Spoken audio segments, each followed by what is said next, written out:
ஒரு சிறிய கிராமத்தின் எல்லையில் ஒரு பிரம்மாண்டமான ஆலமரம் இருந்தது. அந்த ஊர் பெரியவர்கள், அந்த மரத்தின் பக்கம் போகாதீர்கள், அங்கே ஒரு வெள்ளை நிற பூதம் இருக்கிறது என்று குழந்தைகளை எச்சரிப்பார்கள். ஆனால் முகிலன் மட்டும் எதற்கும் பயப்பட மாட்டான். ஒரு நாள் மாலை நேரம். நிலவு மெதுவாக மேலே வந்து கொண்டிருந்தது. முகிலன் தன் நண்பர்களுடன் ஒளிந்து பிடித்து விளையாடிக் கொண்டிருந்தான். தவறுதலாக அவன் அந்த பழைய ஆலமரத்தின் அருகில் வந்துவிட்டான்.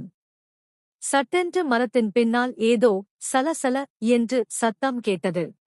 திடீரென்று மரத்தின் மேலிருந்து ஒரு பெரிய வெள்ளை உருவம் மெதுவாக கீழே இறங்கியது. அது ஒரு மேகம் போலத் தெரிந்தது. முகிலனின் நண்பர்கள் பயந்து கத்திக்கொண்டே ஓடிவிட்டார்கள்.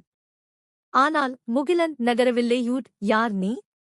உன்னைப் பார்த்தால் பயமாக இல்லையே, பஞ்சு மிட்டாய் போல இருக்கிறாய் என்று தைரியமாகக் கேட்டான் முகிலன். அந்த உருவம் தேம்பி தேம்பி அழத் தொடங்கியது. தம்பி, நான் ஒரு சாதாரண பூதம்தான்.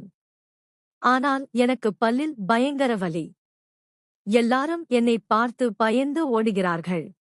என் வலியைச் சொல்லக்கூட எனக்கு யாரும் நண்பர்கள் இல்லை என்று அது வருத்தப்பட்டது. முகிலன் அருகில் சென்று பார்த்தபோது அந்த பூதத்தின் பற்கள் எல்லாம் கருப்பாக இருந்தன.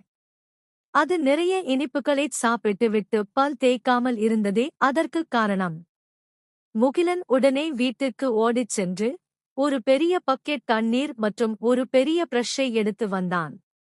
இனி கவலைப்படாதே பூதமே, நான் உனக்கு உதவுகிறேன் என்று கூறி பூதத்திற்கு பல் தேய்க்க கற்றுக் கொடுத்தான். பூதத்திற்கு பல் வலி குறையத் தொடங்கியது. அது மகிழ்ச்சியில் காற்றில் மிதந்தது. இனி நான் யாரையும் பயமுறுத்த மாட்டேன். குழந்தைகள் படிக்கவும் விளையாடவும் நான் உதவியாக இருப்பேன் என்று வாக்குறுதி கொடுத்தது. அடுத்த நாள் முதல் அந்த பூதம் குழந்தைகளுக்கு தன் பெரிய கைகளால் ஆலமர விழுதிலிருந்து ஊஞ்சல் கட்டித் தந்தது. ஊர் மக்கள் பயம் நீங்கி அந்த பூதத்தை பஞ்சு மிட்டாய் நண்பன் என்று அன்போடு அழைக்கத் தொடங்கினர். நீதி. அறியாமையே பயத்திற்கு அடிப்படை. எதையும் ஆராய்ந்து பார்த்தால் பயம் நீங்கிவிடும்.